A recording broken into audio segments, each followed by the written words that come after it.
Route 66. It stretches from Chicago to Santa Monica.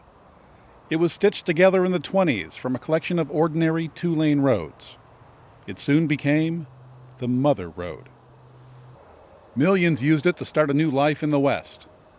Millions more used it to explore. Along the way, entrepreneurs devised any manner of attractions, tourist traps, and accommodations to attract customers. One such businessman built a small juke joint and a few cabins in the Ozarks in the 1930s. It was originally named Bill and Bess's Place. Apparently, a murder that took place on the property had nothing to do with the closing of the juke joint. The cabins continued to be rented out.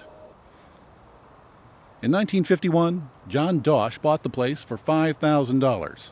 He built 3 new, asbestos-filled cabins. He changed the name and installed a new neon sign proclaiming John's Modern Cabins. Even in the Ozarks in the 1950s, toilets had become common. But there were none at John's place. One of the outhouses still stands. In 1965, the business was shut down. The superhighway had claimed another mom-and-pop shop. Since then, it has been left to the elements. For years, the cabins rotted next to I-44. A few years ago, the super slab was rerouted to the north. Today, few locals are even aware that the landmark exists. But it can be found just southwest of exit 176, down a road with a no outlet sign. A gravel path leads to an original section of the Mother Road. Just beyond lay the remains of the cabins. A sign states that the area might not be safe, and that a visitor will be charged for any damage caused. Most of the original cabins are in better shape than the newer ones, but some have fully collapsed.